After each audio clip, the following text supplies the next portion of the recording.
Powered by Riverside FM.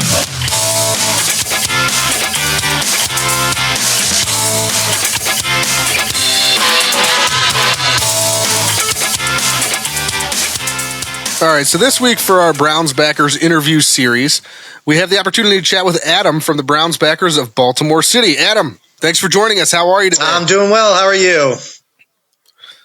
Good. Thank you so much. We know everybody's time is valuable, and so we appreciate you taking the time to sit down and chat with us. So to get started here, why don't you tell us a little bit about your chapter? Where are you guys located, when you were established, where you guys watch the games, and how many members you have? Well, we're currently at 101 members and increasing. Not everybody can always make it all the time, but, hey, that's okay. We're probably doing about last one was about 40, 45 people that we had show up.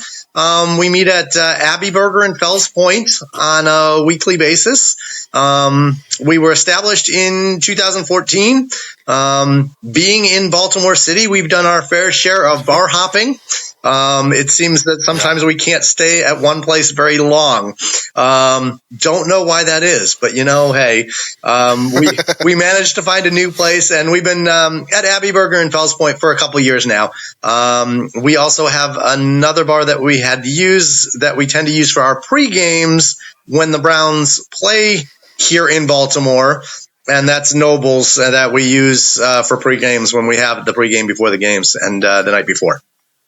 So nice. And yeah, unfortunately, especially when it comes to division rivals, we hear a lot of the Browns backers groups that are out of those cities. They do a lot of bar hopping as well. It's tough sledding out there. Yeah. But no, one of the reasons we're doing this Browns Backers interview series is to highlight the Browns Backers chapters, not only because obviously you guys are Browns fans, you're super dope, but also because the Browns Backers, as a lot of people don't seem to realize, are involved with community service and charity work. So is there any community service or charity work that you guys are involved with out there in Baltimore City? We do. We raise funds for when we have the games, and what we do is we give donations to the Compassion Place city mission here in donated with the Lutherans. That we donate to them every year, as well as we do give some back home, and we do the Cleveland City Mission. So we have a couple of charities that we work with and do work for the homeless and things like that. So those are our big charities that we like to donate. We figure we like to do one back home, and then of course one here locally that we also like to do. That's awesome. Yeah, like Ryan said, I think it's one of the things that gets overlooked sometimes by people just aren't familiar with the Browns backers, is that there's not just this fan-based component of it, but there's also this very civic-minded component of these groups that want to do well for their communities. So that's great to hear. And so, are there any upcoming events? I know it's Ravens week. So, are there any upcoming events that you guys are hosting or looking forward to? There are. We have two that we are hosting. We have one at Nobles from 7 to 9 on Saturday night, and just found out actually that we will be joined by Phil Taylor, who smacked the guitar last week. Yes, and I was at that game, so he'll be joining us on Saturday night. And then, of course, we'll also have some auction items on Saturday that we'll be giving as well. And we're doing it's a small donation, and then there's some open bar. We're working on making sure that the Ohio State game's there, so those that want to come in and watch that as well. As long as we can get that broadcast, we're going to have that. And then on Sunday morning from 10 to noon, also at Nobles upstairs, we'll be doing a breakfast, get together, drinks, we have a meeting, and then about that'll go from 10 a.m. to noon. And then again, that's a small amount of money, and then which can be found on our Facebook pages, which is Browns Backers of Baltimore City group page. And then those two events will be listed there. And then people can walk over to the stadium together. It's about a 10 to 15 minute walk from there to the stadium. And then, of course, if you no chance of those Ravens fans attacking you or anything, right? Well, it's good to go in groups around here. There we go. If you aren't going to go to the game, we will be back at Abbey Burger for the game watch part of it in Fells Point. Nice. Do they give you guys like a banquet room to hang out in during that? We are actually, it's more of it's a small bar. We've got an upstairs area, but they do have the sound up there, and it's just kind of individualized for us up there. It's kind of an open area, Nice. but usually not a problem with where we're at. That's always good when you have your own little section, because I know a lot of these groups that have to intermingle with other fan bases, it doesn't typically work out. The Browns fans tend to be a little bit Passionate, louder and rowdier than most. So, and that does continue. We've had a couple of times we've been talked to about jumping too much because of the age of the buildings does tend to bring dust down somewhat. So we try not to, but yes, sometimes we get a little over anxious. fair. Now, given you have these big events coming up this weekend for Ravens Week, do you have any kind of idea how many people you're expecting in town for this? I know typically what we've gotten when we've done the pre-games before on Sunday before the game, we've gotten typically about 100 people. And then I've heard it's usually about 150 that typically come for the evening one when that's been done before. So we're hoping that's going to be at least 150, 200 there. But, it's a big game being how close the records are. And so we're hoping for a lot of people to show up. No, that's a perfect segue for me. We're going to move on to the football side of things here. So we'll start, before we get to the Ravens game, we'll start with last week's game. How do you think they looked against Arizona this past week? I was actually at last week's game. So, nice. Yeah, it was very nice to be at in November. But yeah, I thought the defense was just dominant. And I was really excited to see that, because I can't tell you how many times in my history that we get an opponent like that and we lay an egg. And I'm like, I really just want us to play well and not lose to a team that we shouldn't lose to. And I'll tell you what, we came in there and we did not. We did not let up. We did not slow down. Game from beginning to end, the defense just kept attacking. And that was so great to see. And then the offense started to get it together. And that's what I was wanting to see too, is that, can Deshaun come off that injury? Because I saw him come back off of the first one and the first time. And I could tell he couldn't throw. He wasn't ready. And to see him finally start to make those plays, and yeah, there's some dust he needs to kick off still. And, some of the plays, but I'll tell you what, that one to Cooper that he laid right in there. So pretty. I know which one you're talking about, but even the other one to Cooper as well. I mean, it was just a rope down there in between two defenders. Yes. So, I mean, it was phenomenal to see those throws out of the quarterback, especially with all of the, can he get back? Can he not get back? Whatever the case may be, for at least those two throws. Yes. Well, it's funny. He looks like an all-star quarterback. You're right. It's like they often play down to their opponents. I mean, I can't remember the last time that we watched a Browns team win all four quarters of the game. Yes. So where it was never really in question. We always tend to kind of let these inferior teams kind of hang around until something really bad happens. Yeah. What kind of happened the week before against the Seahawks? Yeah, exactly. So. Right. Seahawks. Yeah, but no. So, how do you think overall? How do you think the Browns have looked so far this season? I again, that hit and miss, like you said. I think they've looked good. The problem is that they just make these little mistakes. That, we easily look. The only game that I'm going to say that probably we should have lost right now is that other Ravens game, and I think we just weren't prepared for it. Because of the way the decision. Well, and DTR was playing quarterback for us. So. And I think he'll be good, but the problem is DTR started playing when he said, "Oh, by the way, you're playing." Right. Yeah, exactly. And so, I think if he would have had a week of prep, then it may have been different. But, so I think we easily could have been, what is it? So 7-1 right now. Yeah. But you know what? We are right now in the playoffs. If the playoffs ended today, we are second in the wild card, and our division is in the playoffs. So you can't complain about that. And the 2 losses we've had were divisional, and those are the only AFC losses. So I think things are looking good.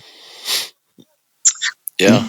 No, I agree with you. And it is pretty wild looking at our division, especially. I know we just talked about this earlier in the podcast, but the fact that at the beginning of the season, a few games in, everybody was talking about, well, I thought the North was supposed to be this tough division, and everybody doesn't look very good. And now here we are, midway through it. Everybody's like, that's the best division in football. Yeah. So. Hey, Adam, let me ask you. So, did you grow up in Cleveland and move to Baltimore, or have you always been in Baltimore? No, I grew up in Cleveland. Grew up on the east side, Mayfield Heights. Spent most of my time there. Went to Ohio University down in Athens. A little shout out to them. And then I moved here in '96 after my wife went to grad school, and we kind of found a place in between where we both lived and settled in here and have been here since. So that was probably an interesting time to be a Browns fan. It was a terrible time to be a Browns fan. The Ravens coming to town. And I mean, how was that? Yeah. Well, let's just say my wife was very happy because I kind of stopped watching football. And I was very angry. Not bitter still about Art Modell. No, don't mind that. But yeah, trying to teach people around here exactly what it means, how they lost Indianapolis, but lost everything. And we lost Cleveland and kept everything. Wonder how that worked. I wrote my share of letters, we need to keep everything in Cleveland. So yeah, it was tough. It was, and then to watch them go to the Super Bowl, it hurt. It really hurt. Yeah, I mean, I think you kind of just shared the sentiments that we all had as this thing unfolded. Just anger, resentment, confusion, yeah, just all kinds of stuff. But no, speaking of that team that we hate because of everything that they took, let's take a look at this coming week here. What are your thoughts on the Week 10 matchup with the team that Kenny hates above all others and who resides in your home city, the Baltimore Ravens? Yeah, that's all right, Kenny. I'm right there with you. I am, it's going to be tough. They are looking really, really good. They can run the ball. And for a change, it looks like they can pass the ball, which is something they hadn't been able to do for a long time. And so it's going to be a challenge for our defense because, I mean, the biggest thing is I think if they can stop that run, I think that'll set us up pretty well. And our big thing is if we don't make the turnovers. I hate to admit it, but yeah, Baltimore right now is looking good. They are looking tough. They've destroyed the last 2 people who I was not expecting them to destroy. And, so I'm worried. I am slightly worried, but the way our defense came out last week, and if we can stay that way, and, I think Deshaun made some good decisions last week. So if he can keep making those decisions, like to see us push the run a little bit more. Losing Wills is going to hurt a little bit, but I'm hopeful. I mean, I'm always hopeful, but, I really do think that if our defense comes in and plays the lights out game they can, then I think we have a chance. And that's what it's going to come down to. And honestly, I think it's going to come down to Hopkins too, and that pickup that we got. Oh, nice. So, I think it's going to be a good game. I think it's going to be a hard-fought game. It's going to be the black and blue division that we are and a lot of beating, and I have a feeling a lot of penalties. And I'm looking forward to us being out on top, though. I think that's going to happen. You couldn't see it when you said it, but our board man, Bone over here, was pumping his fist because he was so excited that you said that it was going to come down to Hopkins. Hopkins is like his favorite player on the Browns. So No, but I mean, so with all that being said, and you're right, the Ravens are looking good. What is the temperature of the city in that regard? I mean, obviously they're 7-2, so are they talking about Super Bowl already, or are they trying to temper expectations a little bit and just say, well, let's just continue to get some wins? Well, I think if you're asking about the team-wise, they're pretty much tempering up expectations. Look, Hubbard's always been good at that. He's like, look, it's a week. We got a long way to go in the season.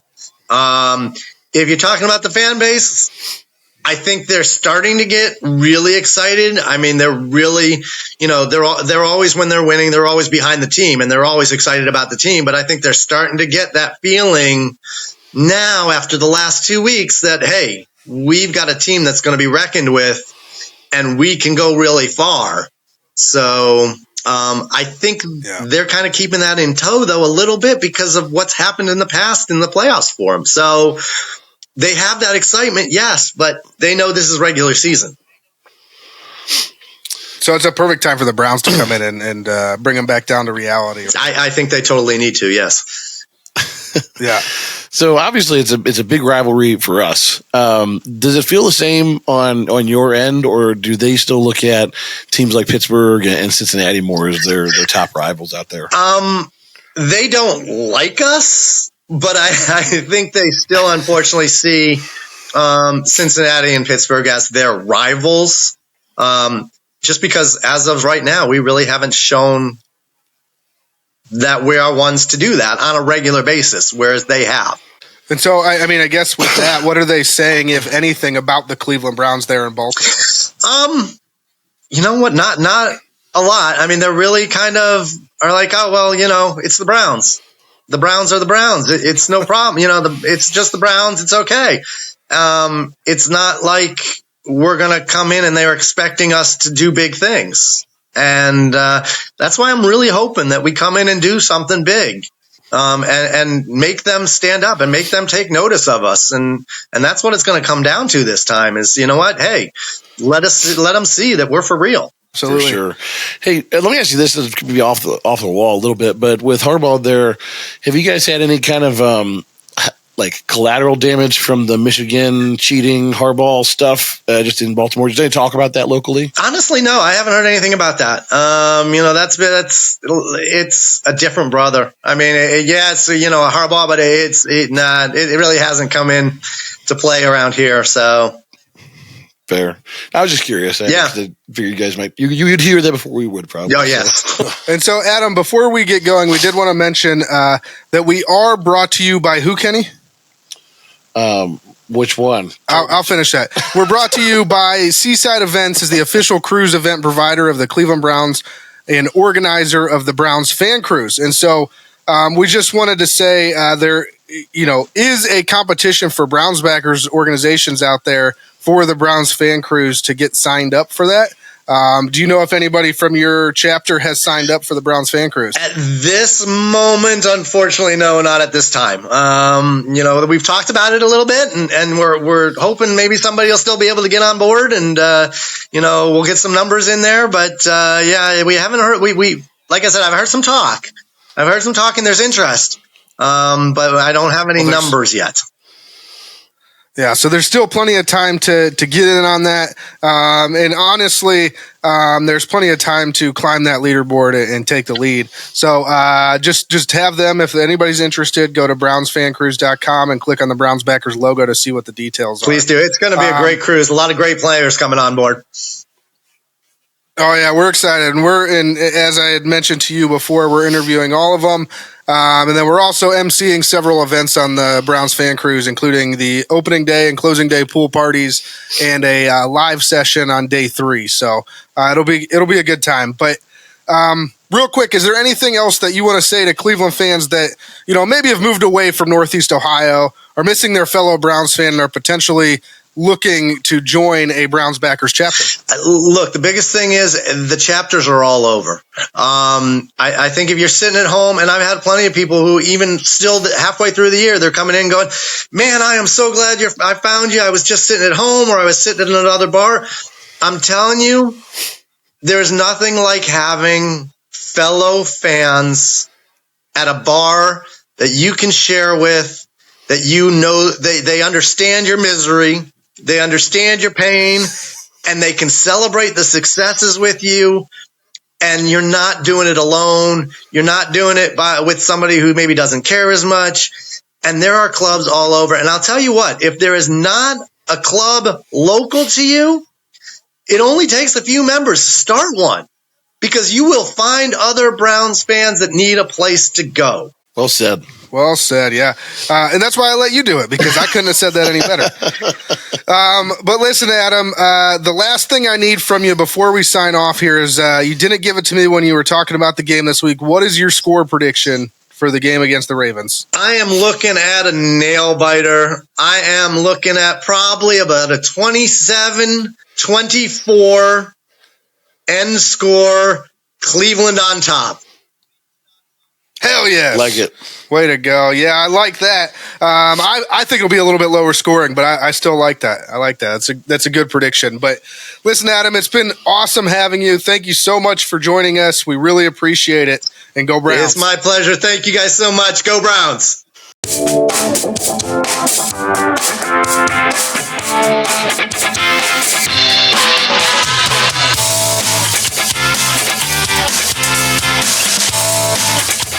We are the Browns backers of Baltimore City, and you are listening to Burning River Sportscast. Go Browns!